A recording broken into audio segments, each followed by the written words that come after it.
Matter, on the basis of the forces of attraction between the constituent particles, such as atoms, ions, or molecules, exist in three different physical states, namely gaseous state, liquid state, and solid state.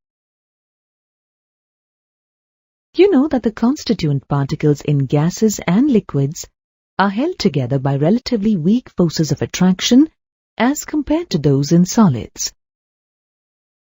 As a consequence, they can translate randomly, rotate, and vibrate.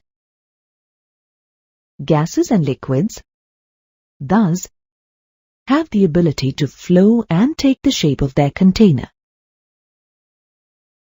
On the other hand, the constituent particles in solids are held together by strong forces of attraction.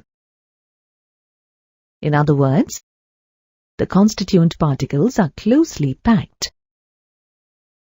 However, these particles can still vibrate about their fixed mean positions.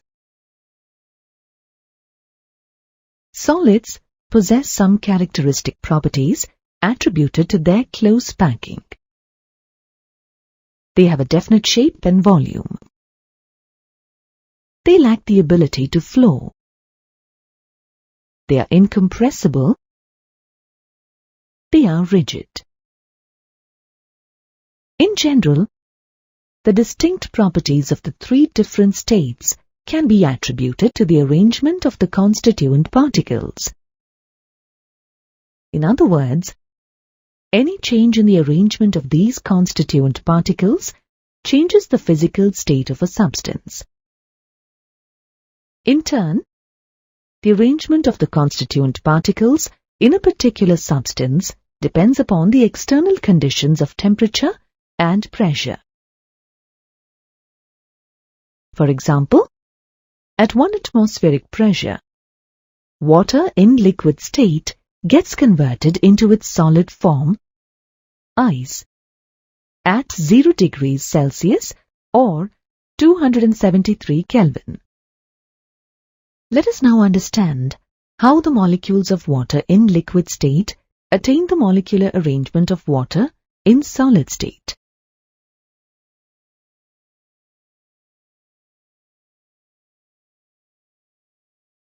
On cooling, the potential energy of the liquid molecules is released in the form of thermal energy.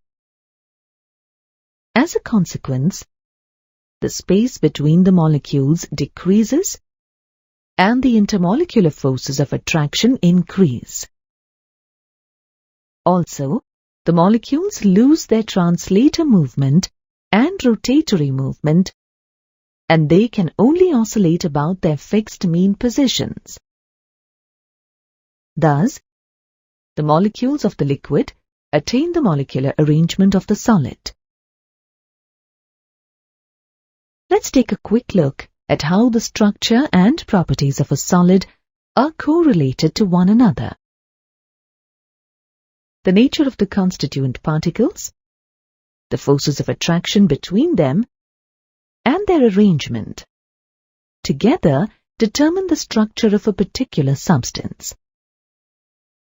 The properties of any solid substance ultimately depends on its structure. Hence, any change in the structure of a substance changes its properties. For example, the conductivity of silicon increases with the addition of impurities such as arsenic. So, a solid with the desired properties can be prepared by altering its structure.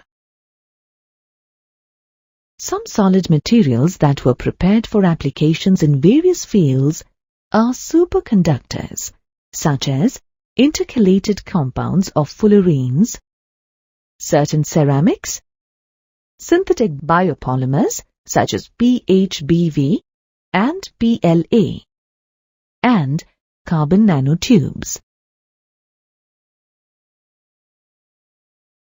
Hence, the study of the structures of solids has immense significance in science and technology. Based on the arrangement of its constituents, solids are broadly classified into two categories. They are crystalline solids and amorphous solids.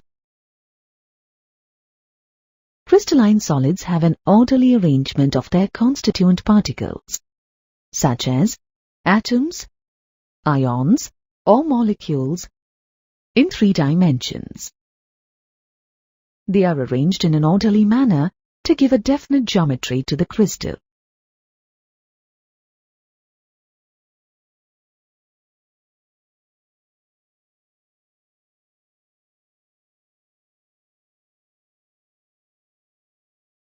Thus, a crystal is defined as a solid figure that has a definite geometrical shape, with flat faces and sharp edges. Quartz and sodium chloride are examples of crystalline solids. Now let's discuss amorphous solids. The term amorphous has been derived from a Greek word, omorph, which means shapeless.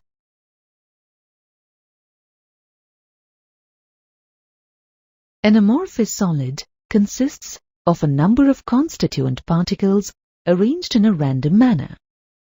Thus, amorphous solids do not have any definite geometry. There is short-range order, which means that there is an irregular arrangement of particles that repeats itself to a certain extent only. Glass, rubber, and plastics are examples of amorphous solids. In many respects, these solids resemble liquids. They flow very slowly at room temperature and are regarded as supercooled liquids in which the forces holding the molecules together are so great that the material is rigid, but there is no regularity in the structure. The flow of these solids is clearly observed in glass panes fixed to the windows or doors of old buildings. These are found to be slightly thicker at the bottom than at the top. The best example of crystalline solid is quartz, and of amorphous solid is quartz glass. Their arrangement is shown here. From these two images, you can clearly observe that both solids have similar arrangements. However, in quartz glass, there is short-range order. A crystalline solid has a sharp melting point. That is, when it reaches its melting point, it immediately changes into liquid form. These are considered true solids. Amorphous solids do not have sharp melting points. These soften over a range of temperature and can be molded and blown into various shapes. These solids behave as crystalline at a certain temperature. These are considered pseudosolids or supercooled liquids.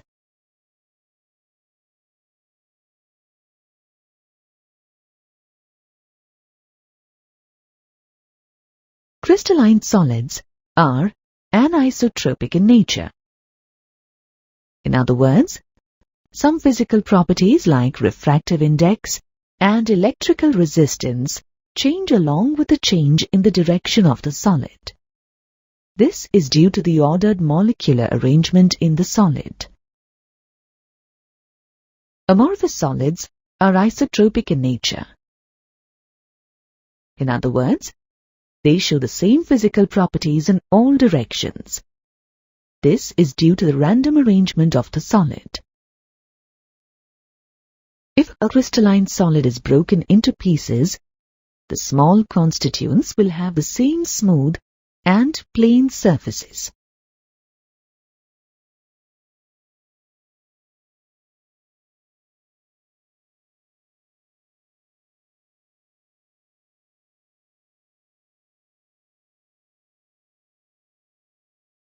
Crystalline solids have definite heat or fusion values, while amorphous solids do not.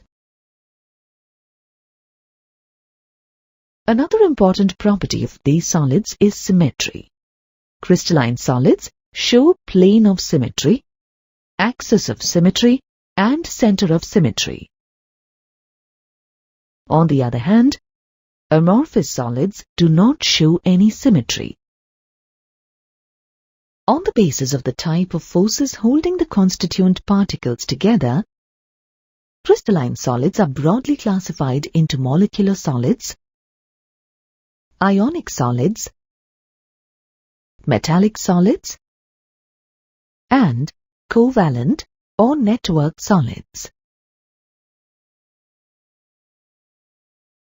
Let us begin our discussion with molecular solids. The constituent particles in these type of solids are either atoms or molecules. The atoms or molecules are held together by weak forces of attraction. Further, on the basis of the nature of the intermolecular forces of attraction, molecular solids are divided further into non-polar molecular solids, polar molecular solids, and hydrogen-bonded molecular solids. Let's discuss each in turn. In non-polar molecular solids, the constituent particles are either atoms or molecules. The atoms or molecules in these solids are held together by weak dispersion or London forces. As a consequence, these molecules have low melting and boiling points. Hence, most of them are liquids or gases at room temperature and normal atmospheric pressure. For the same reason, they are soft. As the electrons remain localized to particular atoms or bonds, these are non-conductors of electricity.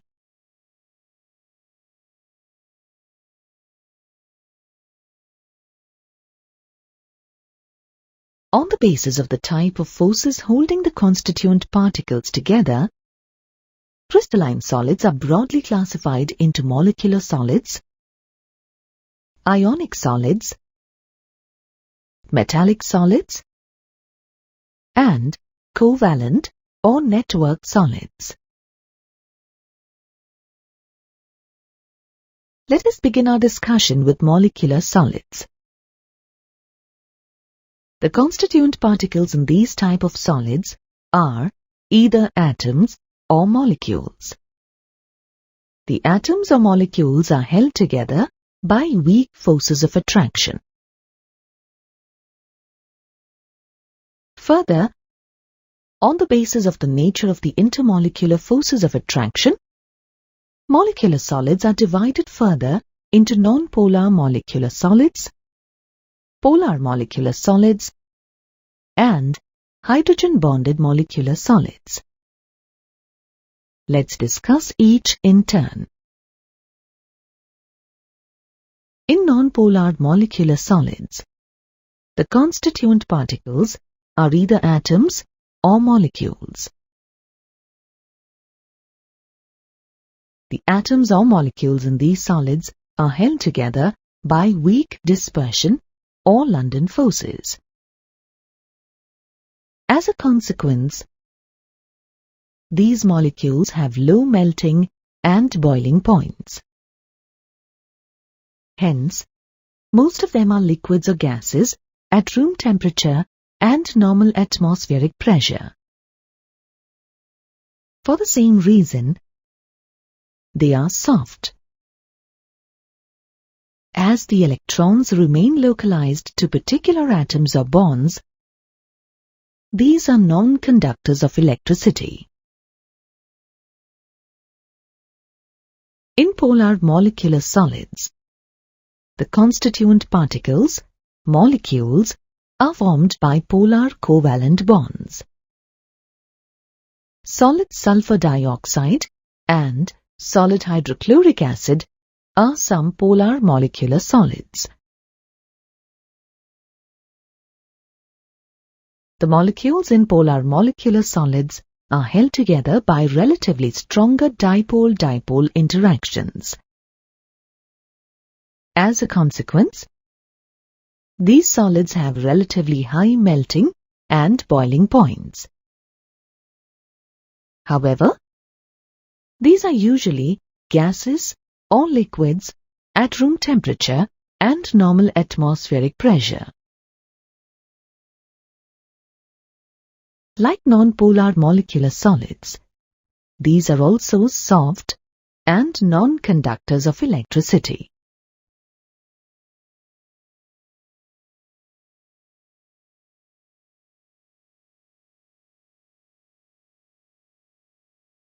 In hydrogen-bonded molecular solids, like polar molecular solids, the constituent particles, molecules, are formed by polar covalent bonds.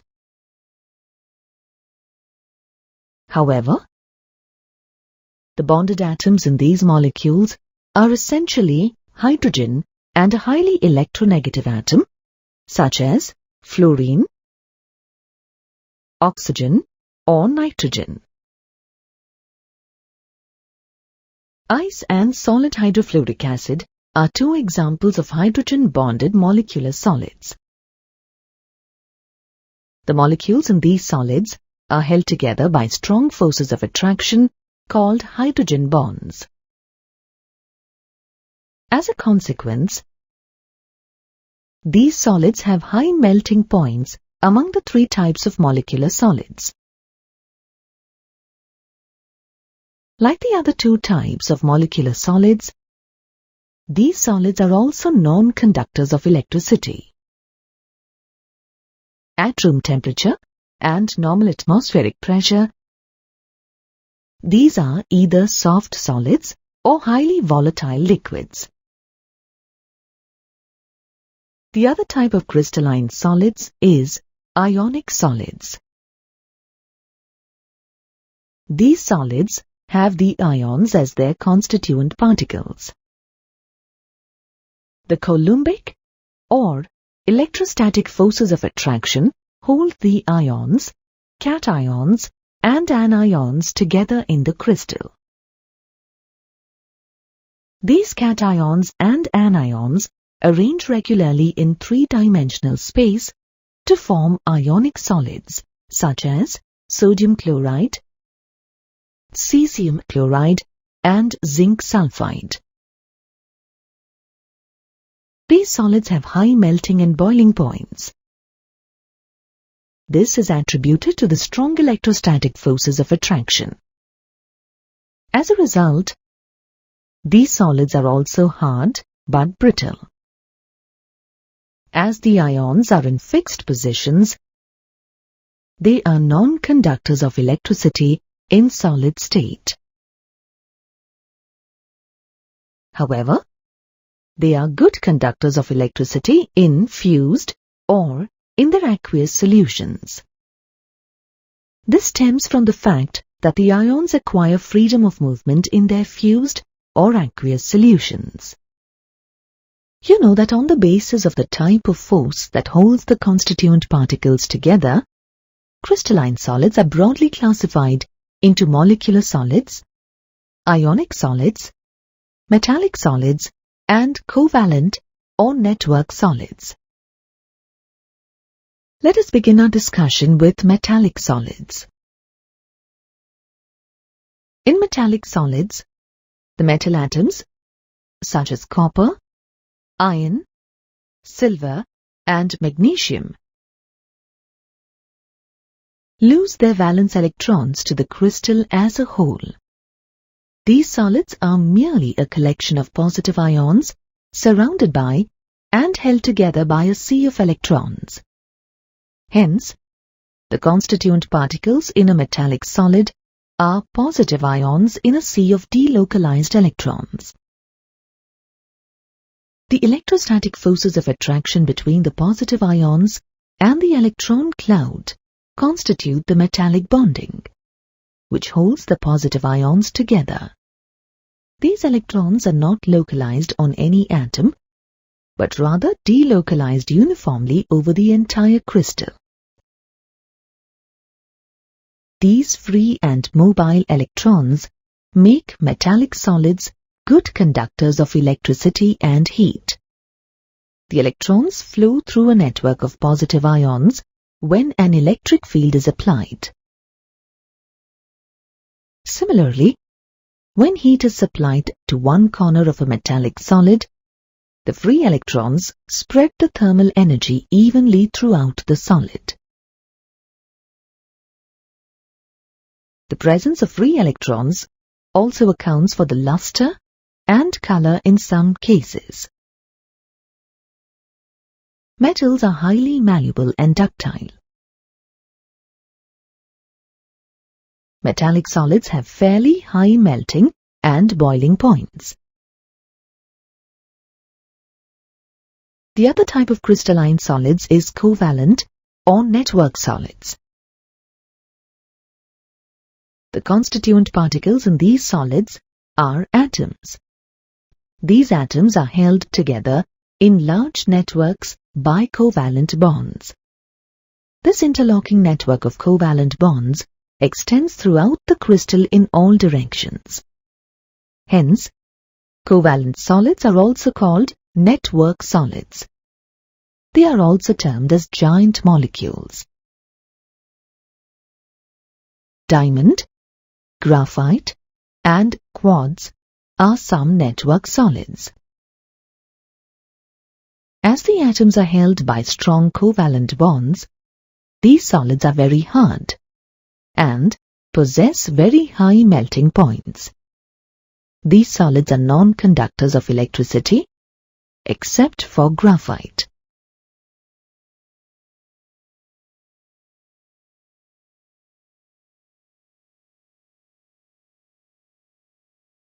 In diamond,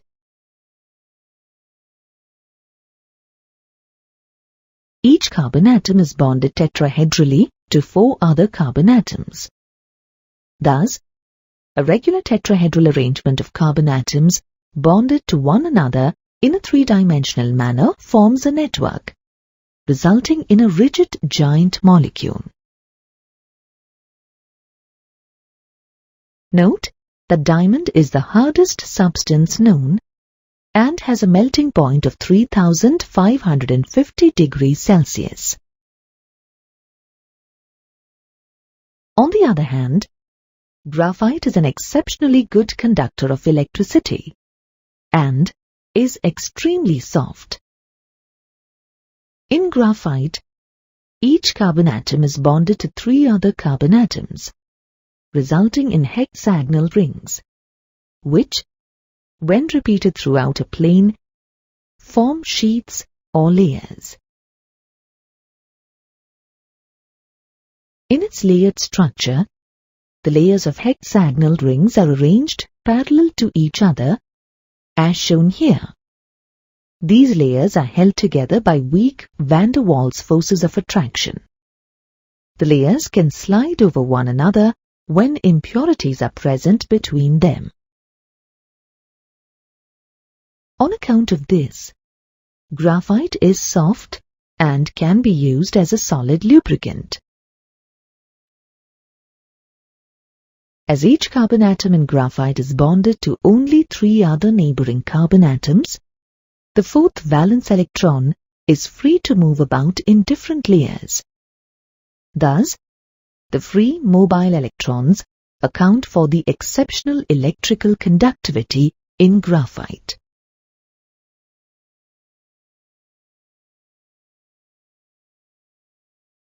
Crystalline solids have an orderly arrangement of their constituent particles in 3 dimensions. The positions of these particles in a crystal relative to one another are usually shown by points. An arrangement of an infinite set of these points is called a crystal lattice.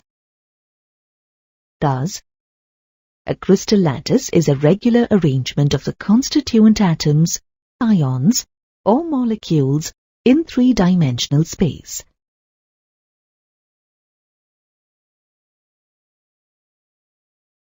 Sometimes, a crystal lattice, also called a space lattice or simply a lattice.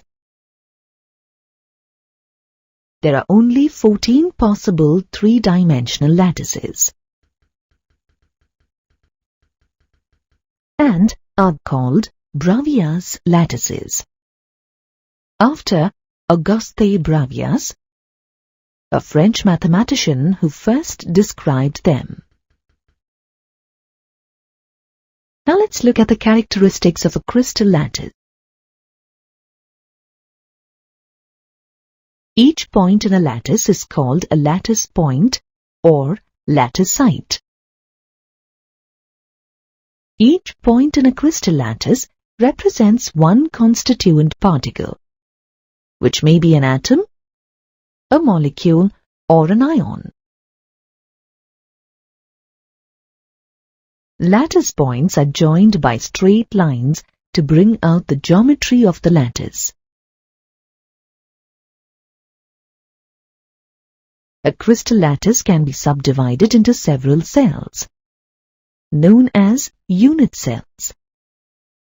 Thus, a unit cell can be defined as the smallest portion of a crystal lattice, which, when repeated in different directions, generates the entire lattice. A unit cell represents the shape of the entire crystal. In fact, a crystal may consist of an infinite number of unit cells. A unit cell is characterized by distances A, B, and C along three edges, and angles alpha, beta, and gamma between pairs of edges. Alpha is the angle between edges B and C. Beta is the angle between edges C and A, while gamma is the angle between edges A and B, as shown here. Edges A, B, and C may or may not be perpendicular to each other.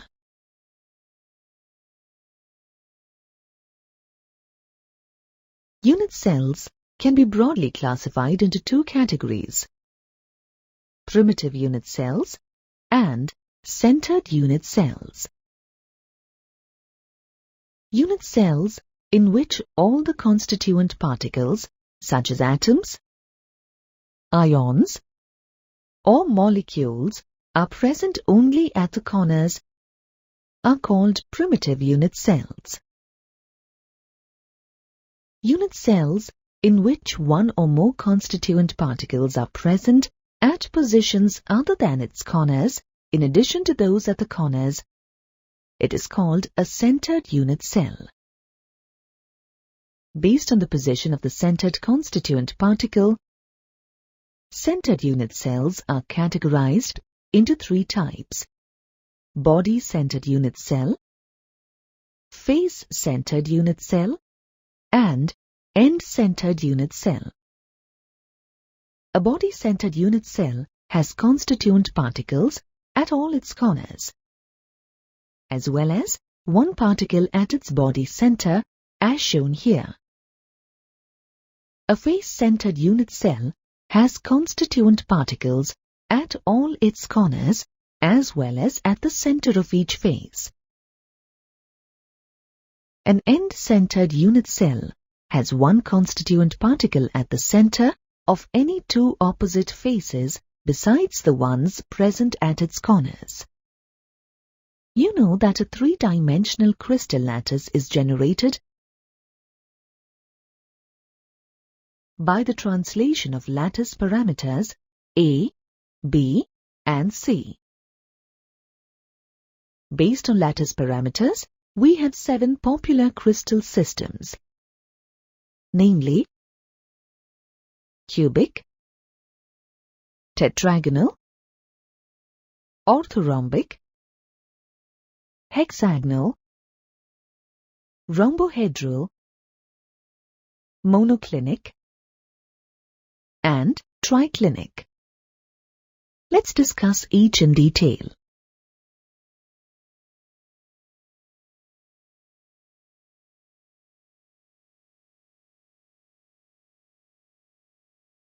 In a cubic crystal system, all the three axes are of equal length and are at right angles to each other. The possible lattices are primitive,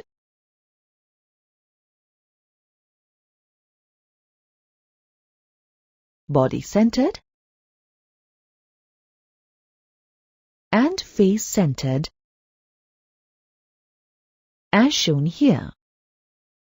Sodium chloride, zinc blende, and copper are well-known examples of this type.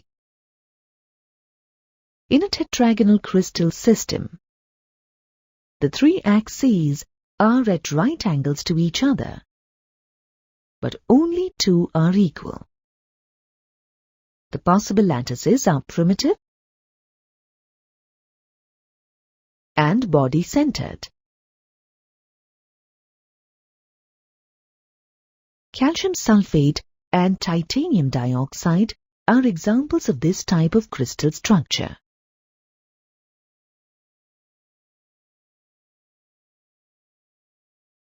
In an orthorhombic crystal system, the three axes are unequal, but all axes are at right angles to each other. The possible lattices are primitive, body-centered, face-centered, and end-centered. Rhombic sulfur, potassium nitrate, and barium sulfate are examples of this type. In a hexagonal crystal system, two edges are of equal length. Two angles are of 90 degrees and one angle is of 120 degrees. The only possible lattice is primitive. For example, graphite, zinc oxide. In a rhombohedral or trigonal crystal system, the three axes are of equal length and inclined at the same angle, but the angle is not equal to 90 degrees. The only possible lattice is primitive. Calcium carbonate and mercuric sulfide are examples.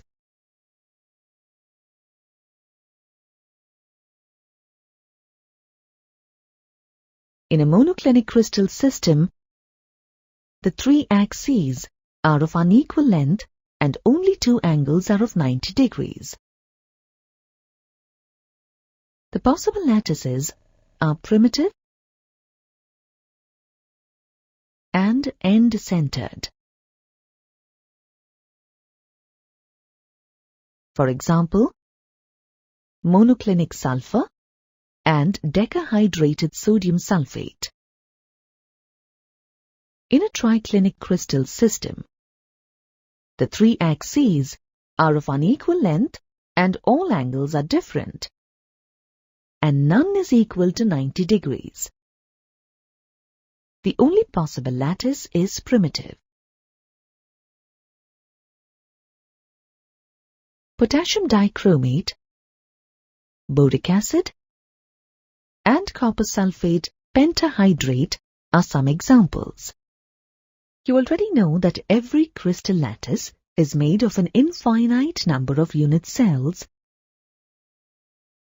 and every lattice site is occupied by a constituent particle that may be an atom, an ion, or a molecule. Now let's examine what portion of each particle belongs to a particular unit cell. Consider three types of cubic unit cells. For the sake of simplicity, assume that the constituent particle is an atom. Let's start with a simple or primitive cubic lattice. A simple cubic lattice consists of 8 atoms at the 8 corners of a cube. In the open structure shown here, the distances between the atoms are greatly exaggerated.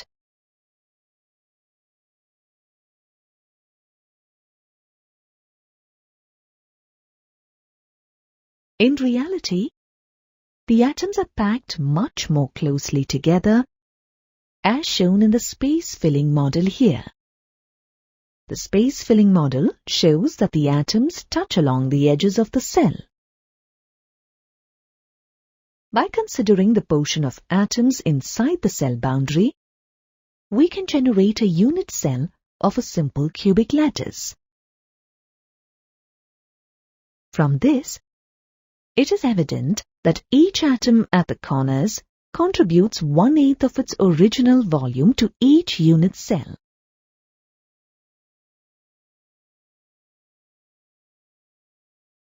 There are 8 atoms at the 8 corners.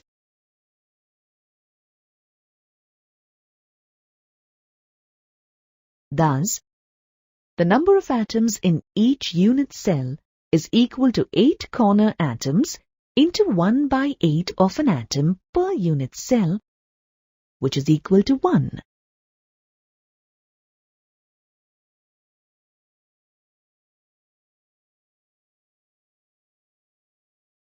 A body-centered unit cell contains 8 corner atoms, just like in a simple cubic unit cell. However, there is one more atom at its body center. As a result, the atoms at the corners no longer touch along the edges of the cell in the space-filling model.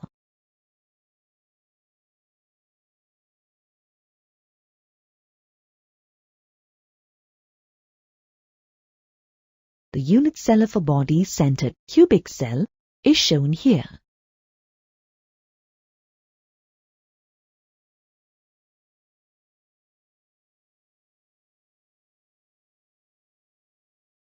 It is clear that the 8 atoms at the corners contribute 1/8 of their actual volume each.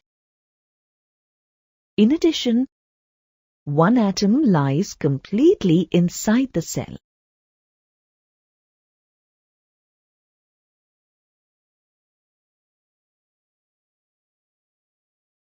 Therefore, the number of atoms at the corners per unit cell is equal to 8 corner atoms into 1/8 of an atom per unit cell, which is equal to 1.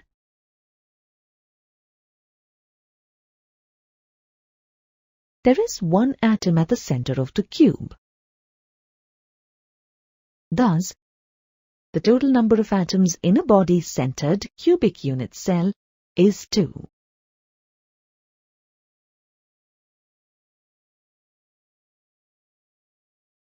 The face-centered cubic lattice consists of 8 corner atoms, just like in the simple and body-centered cubic lattice. However, it also contains 6 more atoms at the 6 faces of the cube cell.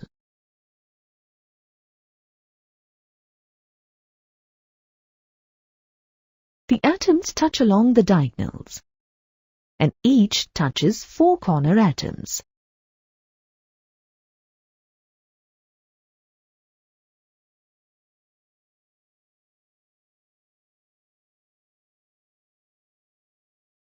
A unit cell of a face-centered cubic cell is shown here.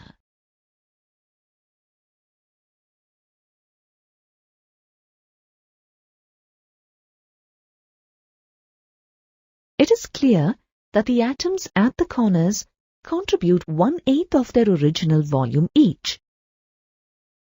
In addition, there are 6 atoms at the 6 faces, which contribute half of their original volume each.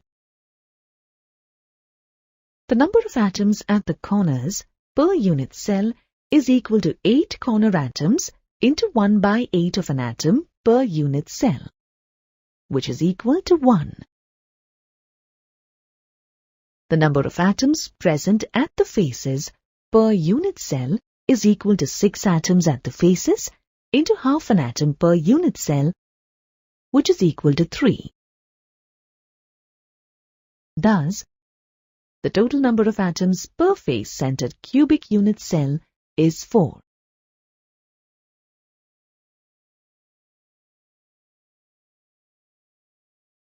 When substances form solids, they tend to pack together to form ordered arrays of atoms, ions, or molecules.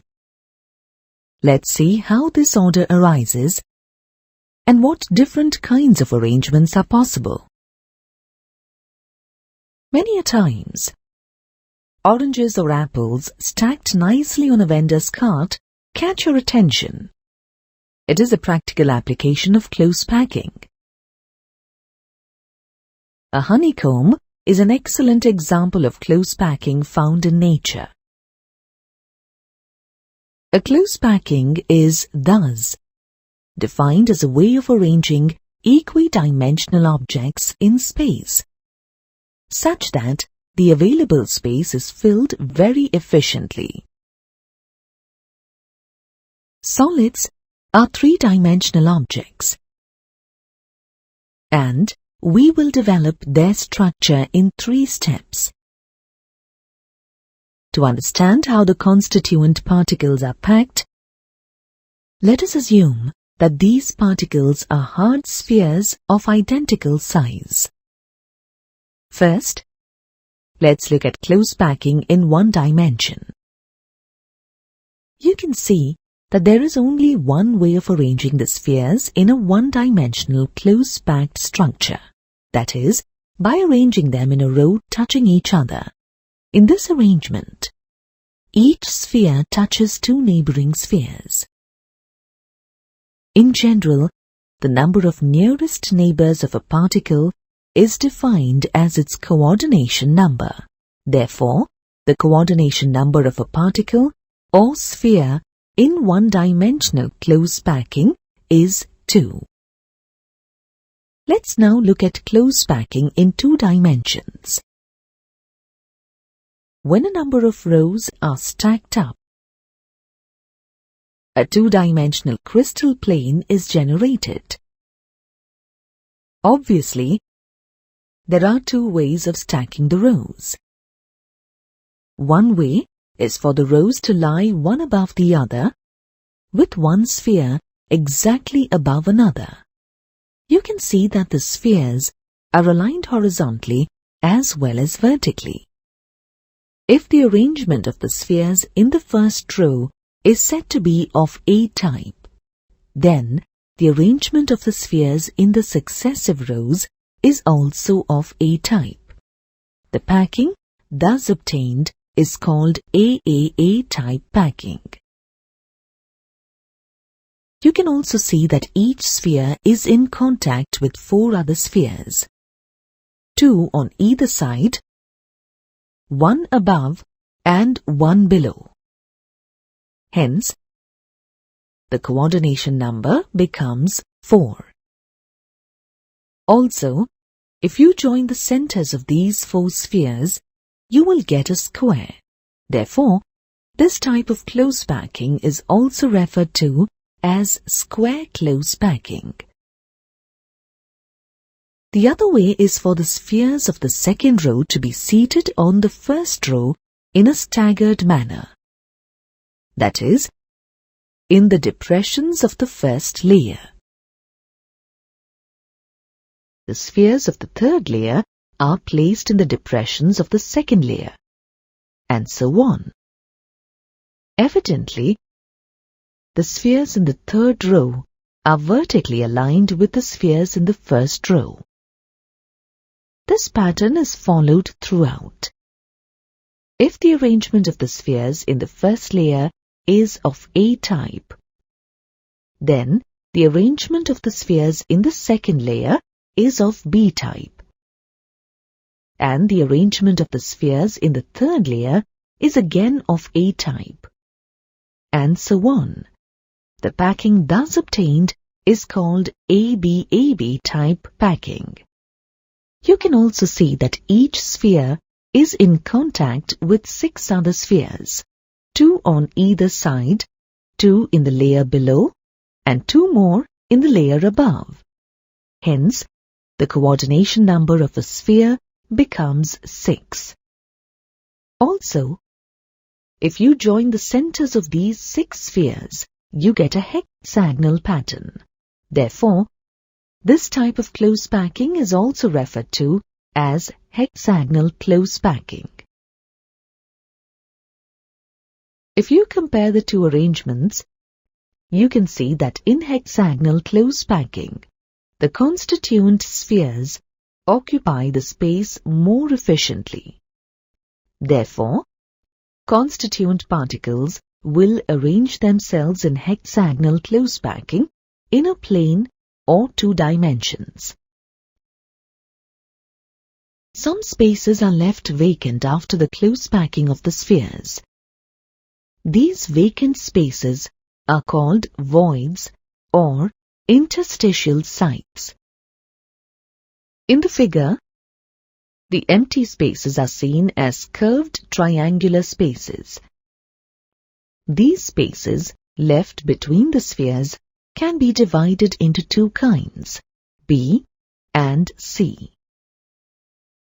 The spaces marked B are the ones in which the apex of the triangular spaces is pointing downwards, while the spaces marked C are the ones in which the apex of the triangular spaces is pointing upwards. As real crystals are all 3-dimensional in nature, we will use this 2-dimensional hexagonal close packing to build 3-dimensional structures later on in this course. Solids differ from the other states of matter in that they have long-range order. To achieve long-range order, all the constituent particles need to be arranged in a symmetrical pattern in 3 dimensions. We will extend our knowledge of close packing in 2 dimensions to build symmetrical patterns in 3 dimensions. Let's first study 3-dimensional close packing from 2-dimensional square close packing. In order to build a 3-dimensional structure, it is easier to stack 2-dimensional square close-packed planes one above the other. As you can see, the spheres are aligned horizontally as well as vertically. If the arrangement of spheres in the first layer is considered to be of A type, then the arrangement of spheres in the subsequent layers is also of A type. This 3-dimensional arrangement is referred to as AAA type packing. If you look carefully, you will find that this arrangement has resulted in the formation of a simple cubic lattice. The unit cell of this lattice is a primitive cubic unit cell. Another way to build a 3-dimensional close packing is from a 2-dimensional hexagonal close packing. As you can see, the depressions of the first layer are the ideal seats for the next layer of spheres. By placing the constituent particles or the spheres in the depressions of the first layer, a second plane of closed packed spheres lying on the first plane is generated. It is important to note that when the spheres are placed on the voids of B type in the first layer, the C-type voids are left unoccupied as no sphere can be placed in them. As the spheres of the 2 layers are aligned differently, let the arrangement of spheres in the first layer be referred to as A-type and in the second layer as B-type. A closer look at the arrangement indicates the formation of two different kinds of voids, marked as O and T.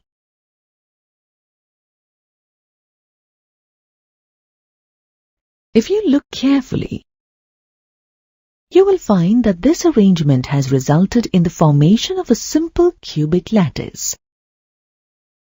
The unit cell of this lattice is a primitive cubic unit cell. Another way to build a three-dimensional close packing is from a two-dimensional hexagonal close packing. As you can see, the depressions of the first layer are the ideal seats for the next layer of spheres.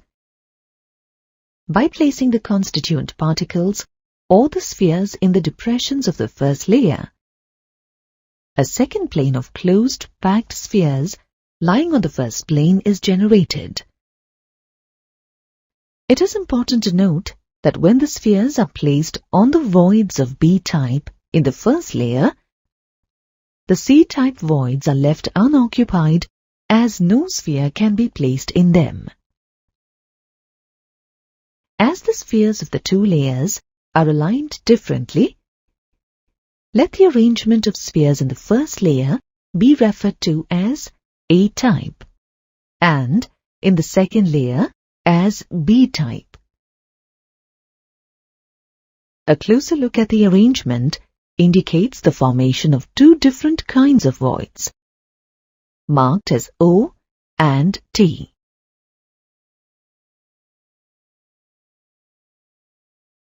It is also called cubic close packing, CCP, or face-centered close packing, FCC.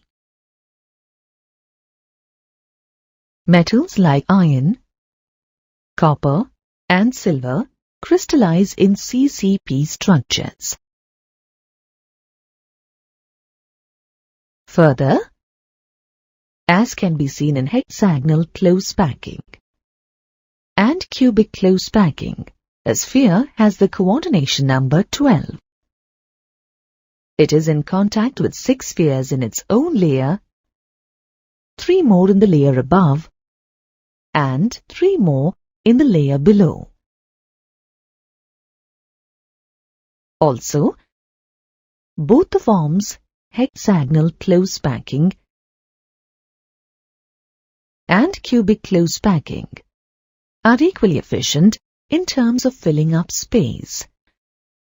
In both of them, 74% of the space in the crystal is filled up. Let us now look at the number of tetrahedral and octahedral voids present in these arrangements.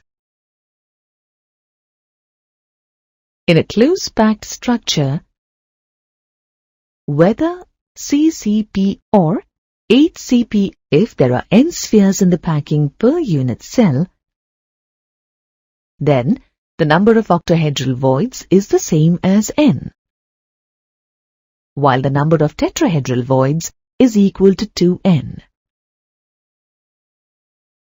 For example, in a CCP arrangement, if 4 atoms or ions are present per unit cell, then the number of octahedral voids is also 4, while the number of tetrahedral voids is 8.